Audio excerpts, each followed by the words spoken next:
last stream I did with truly appalling sound quality, this is actually going to work out all right because I'm doing it on my phone.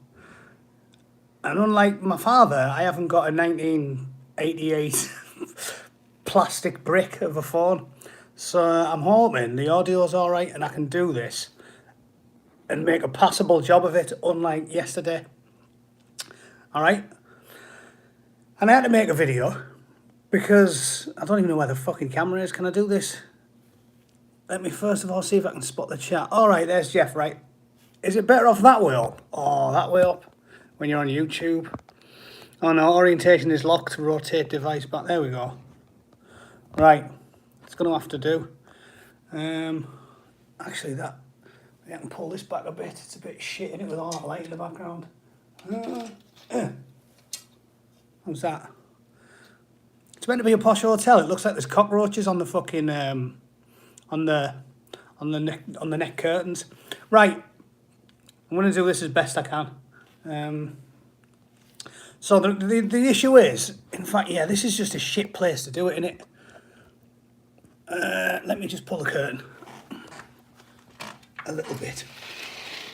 Bear with me, I'm not a professional. You know this. You know this. Now I look like I'm in Gary Glitter's lair. There we go. Yeah, okay. So the sound was terrible because I was using my AirPod things, assuming that'd be better than the microphone on the laptop, and it wasn't. So I'm just going to do it like this because fuck it, right? It's better than not talking at all. And the reason I wanted to do this is twofold. First of all, I obviously want to get rid of the shocking last one. So if anyone does click on my channel by chance, they don't think I film everything inside a wheelie bin. And secondly, I wanted to talk about what seems to have been dominating the news. And yes, I have been enjoying my holiday and just getting pissed and eating a lot of shit. But whenever I've checked the news, I obviously still watched Mark Stein's show on GB News yesterday. And I'm extremely concerned at what appears to be massive numbers of shit for brains British, two bootnecks that I'm aware of, from my sort of network of current serving bootnecks and former bootnecks. Two blokes that I'm aware of have gone to fight in Ukraine, and I felt I should make a video about this, even though I'm on my holidays, because it's important and it needs to be addressed. So just to keep in the Hawaiian spirit, I'm obviously still going to get pissed while I'm filming it. And I'm drinking whatever the local lager is out of a wine glass. Because fuck it. The other option was like a big, weird, thick thing, which I don't know what it was, so who cares? But I've also seen a video, and again, I can't show you guys it because I don't have the facility on my phone. But I'm sure you've all seen a video of Tyson Fury. Hence the Picard facepalm right at the start, like, ugh. Tyson Fury, will that actually work if I pull the left side curtain? Maybe I should just go left a little bit more because that sun's doing everyone's head in. There we go. That'll do, innit? Sorted. Yeah, Tyson Fury talking to the press and saying, oh yeah, if the war comes to England, I'm gonna go and fight and all this shit. And I'll tell you what, I've never heard something so fucking stupid in all my life. This lunatic idea that soldiering isn't a profession and you can just pick it up on a whim it's not just sort of childish hyperbole from a fighting man who obviously wants to look as if he's not afraid of anything, which is understandable. It's a very masculine tendency. But if you're not a fucking trained professional, it takes you years to get good at soldiering, right? When you find this out starkly when you do the lengthy, extremely lengthy for Royal Marines, right? Because you've obviously done, you do your you do a pre-PRMC, you do a PRMC. At minimum, you spend 32 weeks down at Livingston doing your commando training at your absolute minimum. Most people do a little bit more, might get back through once or twice or whatever. You might get injured and spend months doing additional training. You get to your unit and you think you're switched on, and then you turn up after doing all that training, and you realise you're still a fucking idiot. and I think that the idea that we should be, Liz Truss should be encouraging people to go over there and fight is the stupidest thing I've ever heard. Liz Truss, like all of modern politicians, is not fit to run a fucking corner shop. And the idea that a serving British minister in a high position like her, I mean, there's not many above her, is it? It's literally like the Chancellor Exchequer, Prime Minister, and her. To have her encouraging ex-military and even worse, just random civilians to go over there and fight is one of the stupidest things that I've ever heard.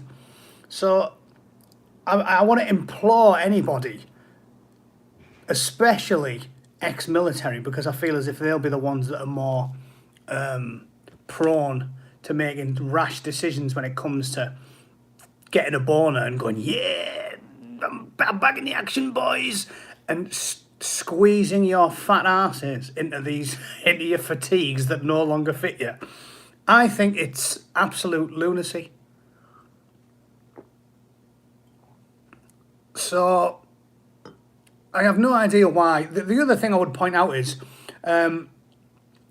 when ISIS was all the fucking rage, yeah, I know time moves fast now. What did Ferris Bueller say? Life moves by pretty fast. If you don't stop and look around once in a while, fuck it, you've missed the cunt. I'm paraphrasing. But yeah, as Ferris Bueller said, life moves pretty fast. And I know life moves pretty fast, and so does the mainstream media and the news and people's attention spans. But if you fucking... I found this on the web. What do you want? For some reason, in my watch, it just said the human attention span. I don't know why it's talking to me. Get off. But yeah, it's ridiculous to me. It's not something you can just do on a whim and do a comfortable job of it. It takes years of training to be a good soldier, a veterancy. I mean, nowadays as well, because everyone wants to talk like the Charlie Bigspuds. They call themselves veterans when they've literally just been in the military. Over here, it's ridiculous. You get people who didn't even pass out of training. They spent like 10 weeks in the US Army, and then they go around with a fucking daft hat on telling everyone they're a veteran. To me, you're not a veteran unless you've actually been to a combat zone. If you were lucky and you joined up and spent like 3 or 4 years in the military and all you did was fucking guard duty in Leeds, you went to Inful Barracks in York, veteran, I mean, I'm not going to piss on anybody's service, but not a combat veteran, which is what the word originally meant, right? Veterans was someone who's fought in a war. It's not just someone who happened to join the military, did guard duty a few times and then fucking left. But it takes a long time to be a capable soldier, and you're not a capable soldier when you leave basic training. You're certainly not a capable soldier if you play fucking Call of Duty and then fly to Ukraine on a whim because you're a fucking idiot. And you'll be more of a hindrance than a help.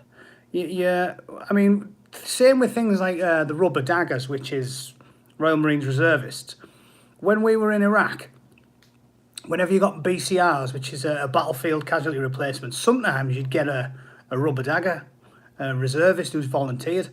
And what they'd always do, which is the sensible approach, is mix the battlefield casualty replacements in with the company. So you might have a company of over 100 blokes, and they'll drop a BCR in who's a rubber dagger, and you'll have one bloke surrounded by 23 full-time veterans who've spent a lot of time in the military, and that's to drag them along with their experience. And everybody knows, including the reservist, that he's a fucking idiot. and he needs to have his hand held the whole time. But that's the way you do it. The Americans whole hog would drop them in. When I was in Afghanistan in Kabul, the American base was manned predominantly by the Oklahoma National Guard, and they were totally fucking useless. You shouldn't be deploying reservists en masse. And again, generals and switched on officers know this, because it's illogical. It's something that it takes a long time to master. And I just feel as if, from reading social media the last week and seeing all the people talking about going to fight in Ukraine, I think it's the stupidest thing anybody can do. And that's what I wanted to make the video for. Seriously, if you're watching this now, if you're a former bootneck or a squaddy and you think you're going to be useful to go to Ukraine, I would fucking implore you not to do it. Also, when you've been retired, like me, like you, and you spend more time drinking pints and fucking sitting on your fat ass, you will get your nipples shot off. Your big saggy nipples will get shot off.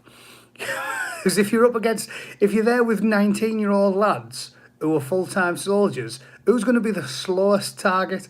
Yeah, if you're a 45-year-old fat bloke and there's an enemy sniper looking through his scope, and on the one hand he's got a slip of a lad, some teenage fit as a fiddle Ukrainian, and then he goes, he's quite a hard target for 400 yards, zigzagging across open ground. Then he looks through his scope and he sees a big fat balding 40-year-old. He's going to go, happy days, I'll blow his fucking crust off.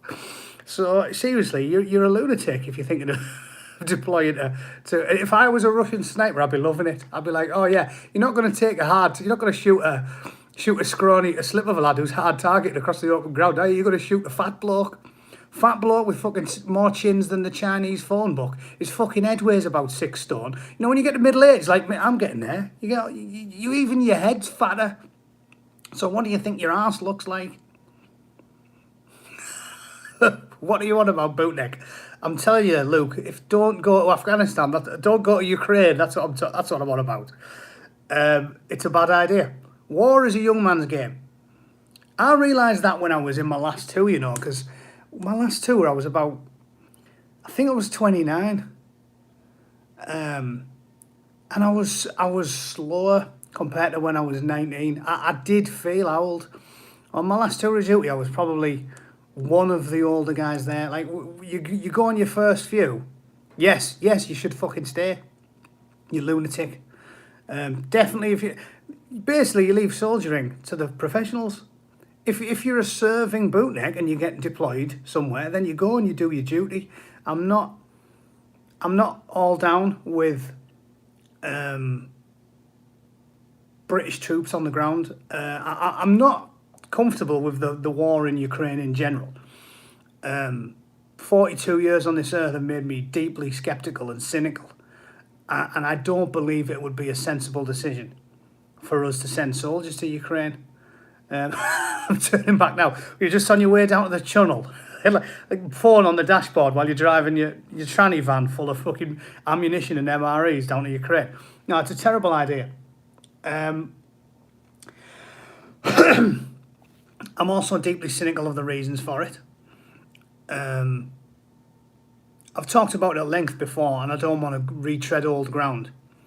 But when I was in Kajaki, which was the most kinetic of my deployments, 2 of our lads, Chippy Thornton and Dave Marsh, got killed as a direct result of brigade's orders. The short version is, when we were in Kajaki, all of the high ground was held by multiples from the company who would rotate through and they'd cover all of the dead ground with mortars, indirect fire, javelin, whatever they could hit them with, sniper rifles sometimes, depending on the range.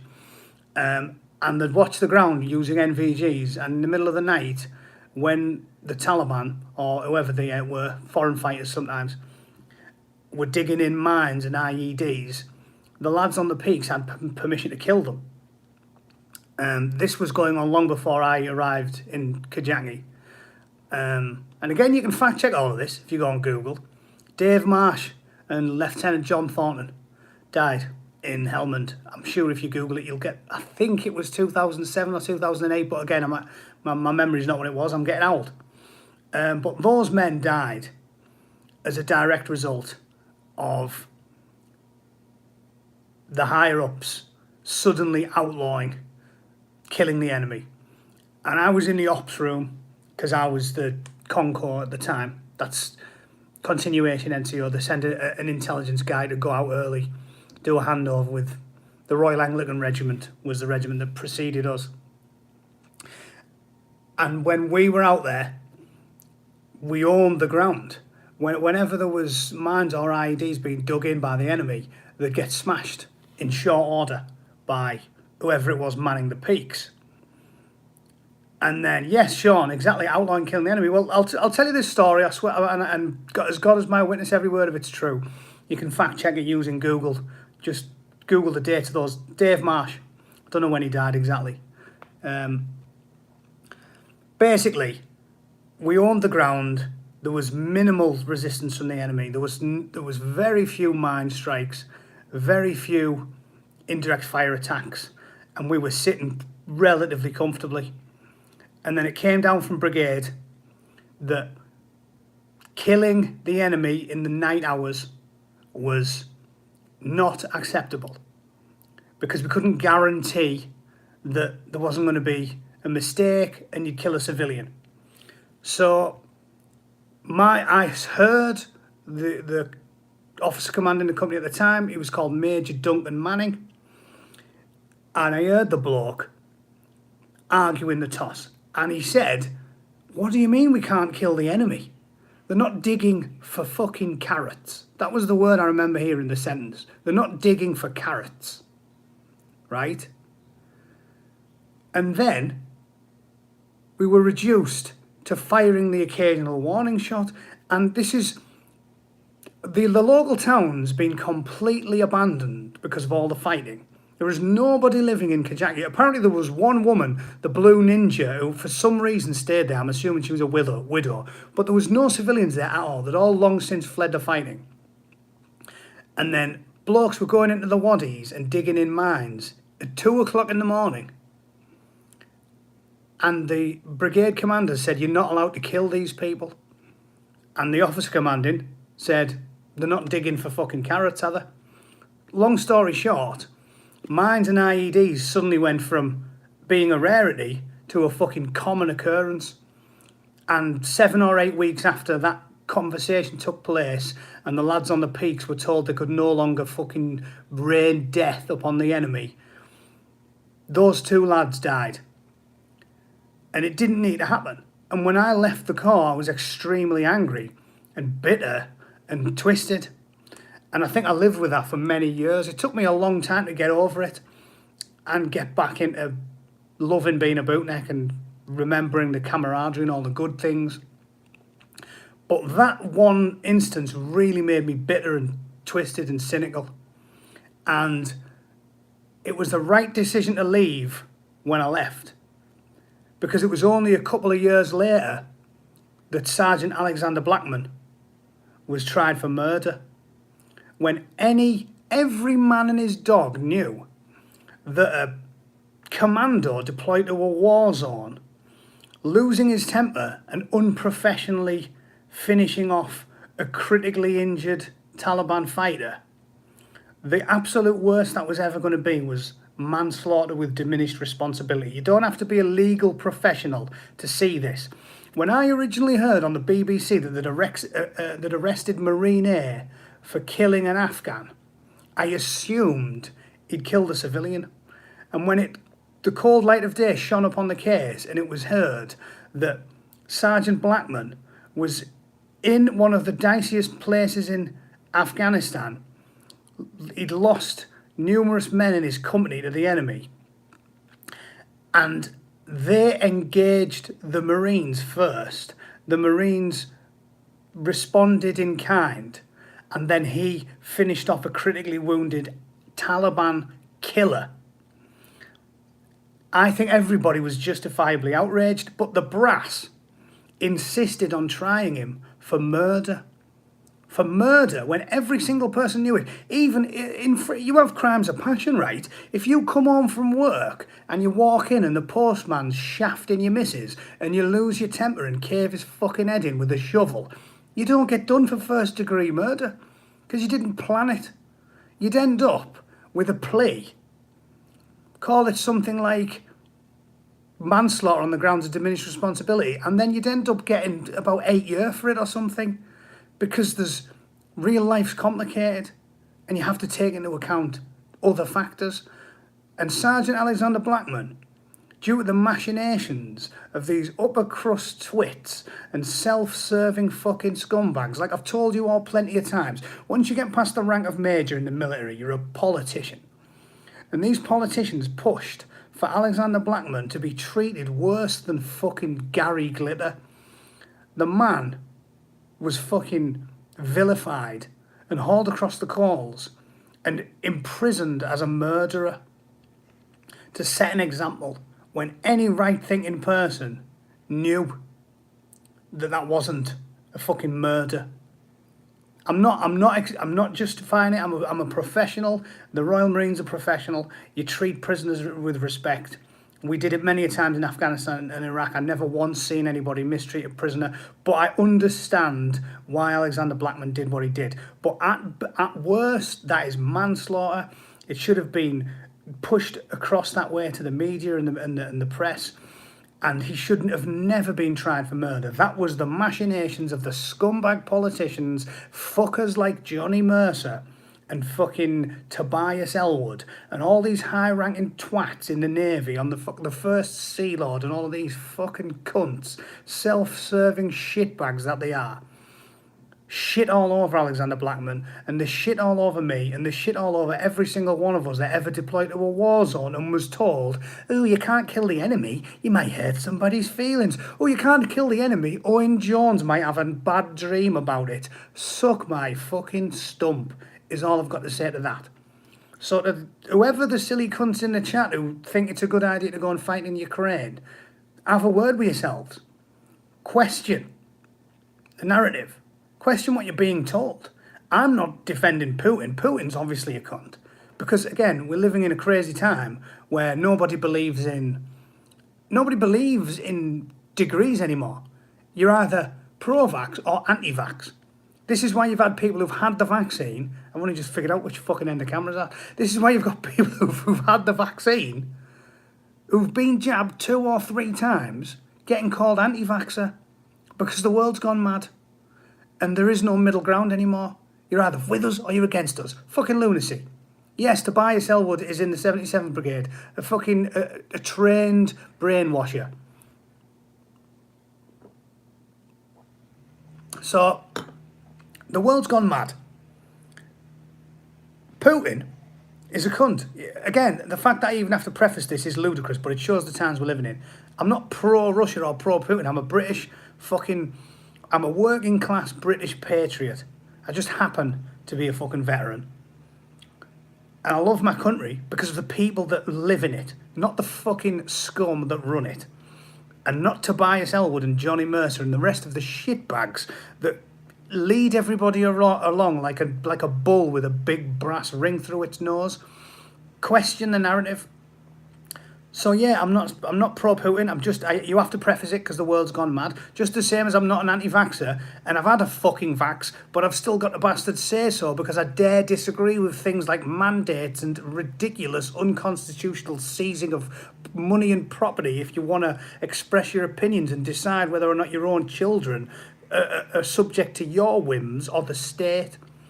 So I'm not pro-Russia, I'm not pro-Putin. The man poisoned fucking a bloke with polonium, which in turn poisoned a lot of innocent civilians on an aircraft. The Russians are fucking arseholes, the Russian state, and Putin in particular, not random Russians. But think of what's gone on the last 2.5 years. Just think, again, don't listen to me, listen to your own fucking brains. Do your own research. After what's gone on in the last 2.5 years, if you're comfortable and confident with going to fight because Liz Truss told you it's a good idea. I'm telling you, have a fucking word with yourself. Have a word with yourself. If they want people to go and fight for Ukraine, let them send the fucking walkists. Let them send the bloke who pulled out his prayer mat on the last British Army advert. Let them send some wheelchair-bound two moms. I've been fighting for fucking peace ever since I was a child. Product of the class of 2022. Don't be fucking daft enough to fall for this bullshit narrative and go and expend your life because Liz Truss and Tobias Elwood think it's a good idea. Because I'm fucking telling you, it is a terrible idea. Right, I need to fucking charge this phone. Give me a moment. I'm going to grab a charger. I didn't realise how much it kicked the shit out of the battery. One moment. I will be back presently.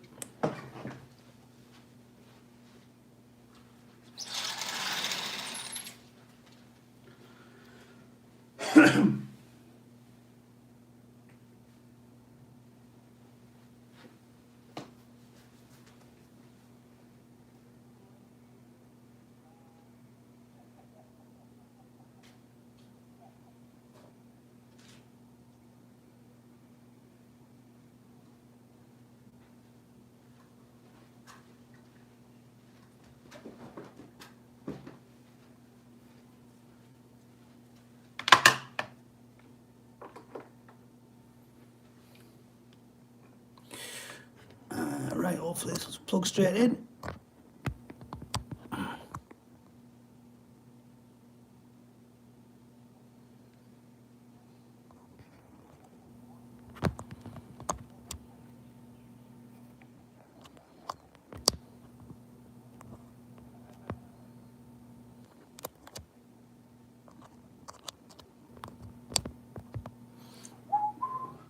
I'll hum some interlude music for you.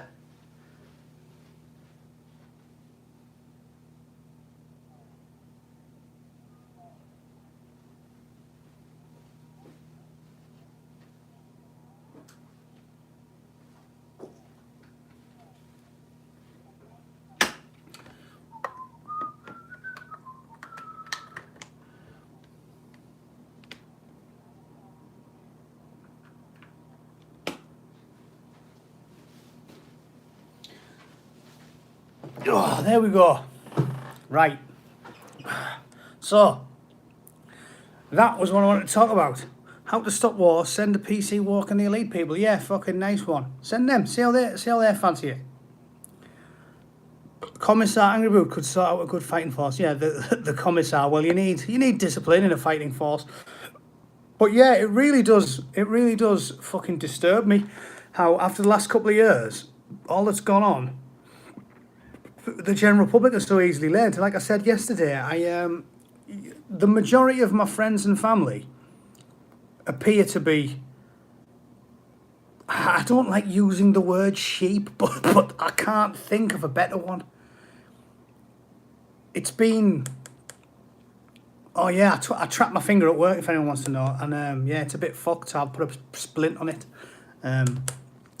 to brace it, because the very end of it was sort of bent in a slightly weird angle.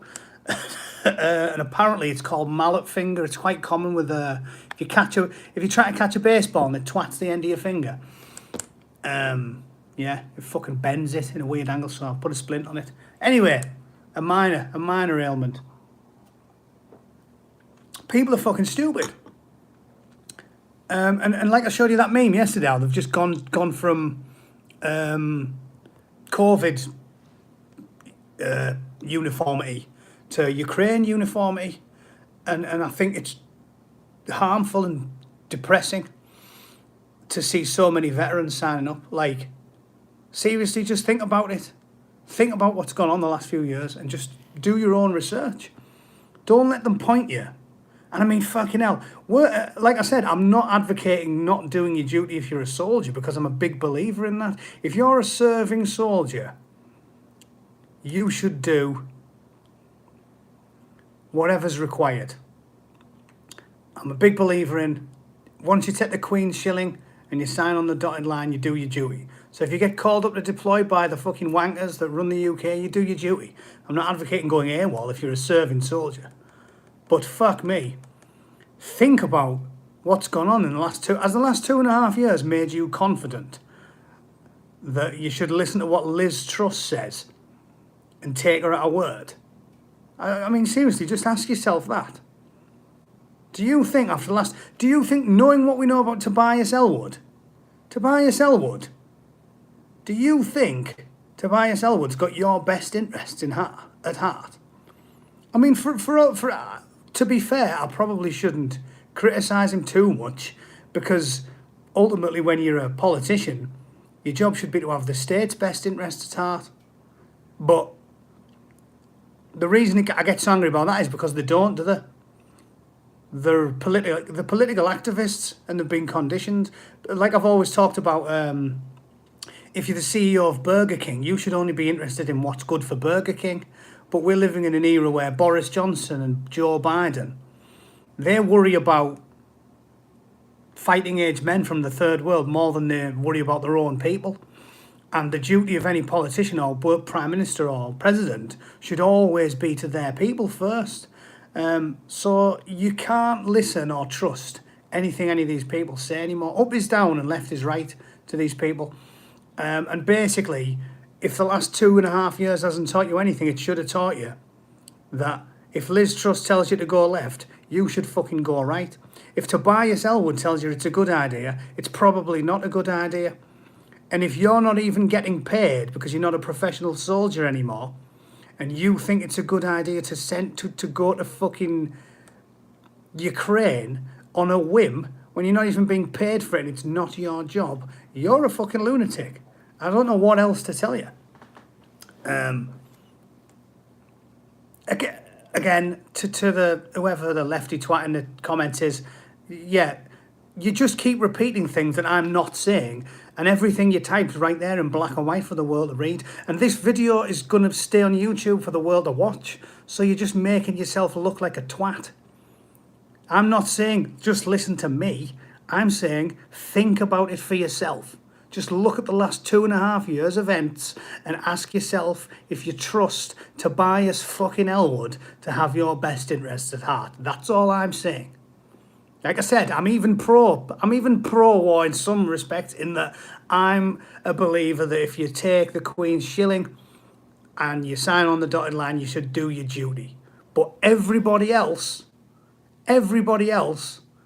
make your own fucking mind up and just tell yourself, is Tobias Ellwood your mate? Is Liz Truss your fucking mate? Is Boris Johnson your mate? When our civil servants were giving council houses to known killers and setting them up in Manchester so that 20 years later their contemptible mutant fucking offspring could scatter a bunch of women and children up the side of the Manchester arena, do you think that the fucking state had your best interest at heart then? Do you?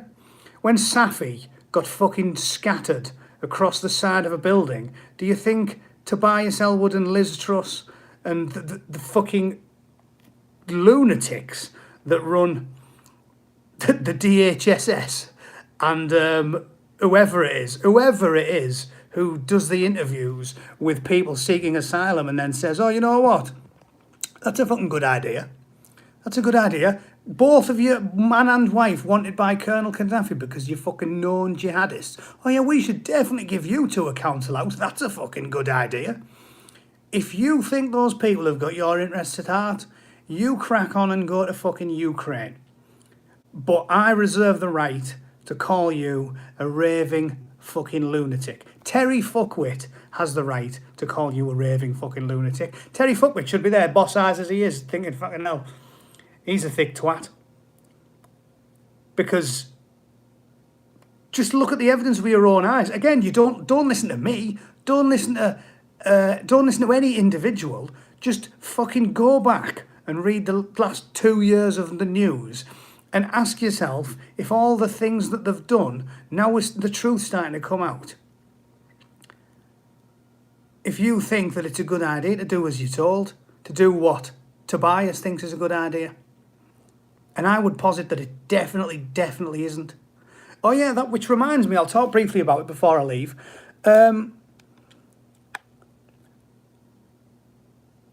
Did anybody watch Mark Stein's show yesterday on GB News? Mind-blowing stuff. And you know, because it's on GB News, it's a mainstream media publication. Well, publication. It's a mainstream channel.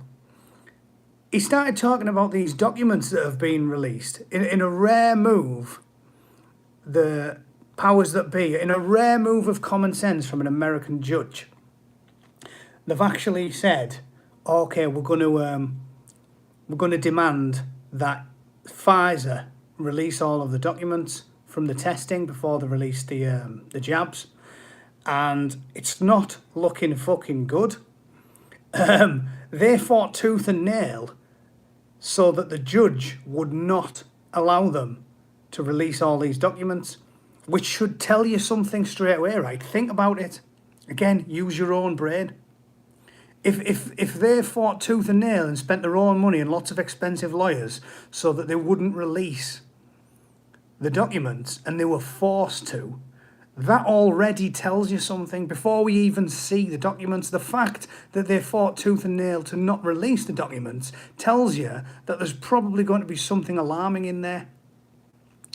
Lips don't match the audio. Well, it doesn't matter. You don't come to look at me anyway, do you? You come to listen.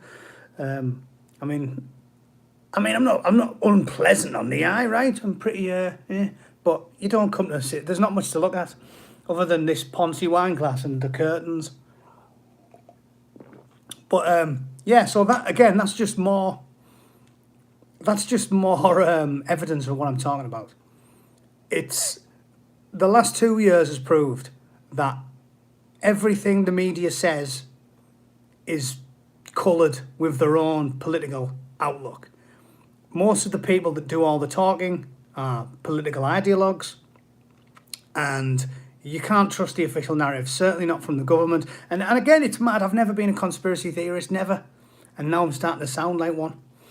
But you have to follow the evidence where it lies. I mean, I talked to Chris Thrall probably about 2 years ago now. First time I had a conversation with him. And most of the time was me saying, "No, I don't really agree with that, Chris. I'm not really a conspiracy theorist."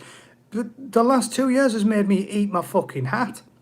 Because you've got to follow the evidence where it goes. And on everything from COVID to the vaccine rollouts, to the evidence for lockdowns, to the behaviour of all governments, but specifically the Trudeau government, the circumventing of the legal process to steal the funds from the truckers, the way that we have an aggressively partisan Foreign Office, MI5, MI6, all of the branches of government have been politicised, the education departments have been politicised, the College of Policing, the police forces are politicised. You've got police officers who treat you differently depending on what your political opinions are. They've basically criminalised protesting if you're right wing. If you're left wing and you're a BLM protester, you're allowed to have a protest. But if you're right wing and you're a Football Lads Alliance member, you're not allowed to protest. Think about it. If you're an Extinction Rebellion campaign, you're allowed to glue yourself to the fucking road and fuck with everybody's day and ruin everybody's cunting weekend, and they'll let you off. If you smash public property and throw public monuments into the fucking sea, the judge will let you off. But if you're a Football Lads Alliance member, you're a white working class lad, and you pee in the street in the wrong place, they'll give you 2 years in fucking jail. This is the world we're living in. So ask yourself, after all of what's gone on in the last 2 years, when the commies have infiltrated every facet of society, from the radio and the TV networks to the education system, the courts, the College of Policing, the police departments themselves, the government, the Foreign Office, everything. Think about it. The last 2 years has proved me wrong and proved them right. And you cannot, in good conscience, tell yourself it's a good idea going to fight in Ukraine after what's gone on the last 2 years. Ignoring the fact that you're a fucking idiot if you're in your 40s and you're going to get your fat nipples shot off while some 19-year-old Ukrainian zigzags around the battlefield, ignoring the fact that it's fucking stupid if you haven't had lengthy military training, ignoring everything. Just the last 2 years proves it better than anything that I can say to you.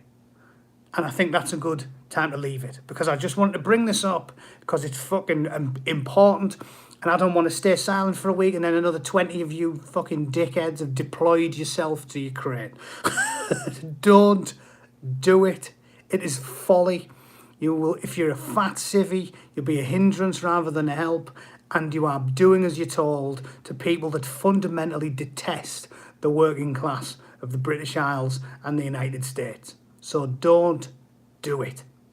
All right? I think on that note, I will call it a fucking day and I'll go and enjoy myself. And I mean, look at that view. There's palm trees and shit and a nice pool out there. And I'm sat in here talking fucking bollocks. So I think I'll go and do that. All right? I just had to make it said before this trip was out. Don't go to Ukraine, you fucking idiots. It's a terrible idea. All right, thanks for watching. Cheers. I will see you all on Saturday or Sunday. And the sound quality will be a bit better. All right? Take it easy. Enjoy the rest of your week. Don't go and fight in a war. Fucking lunatics. Cheers.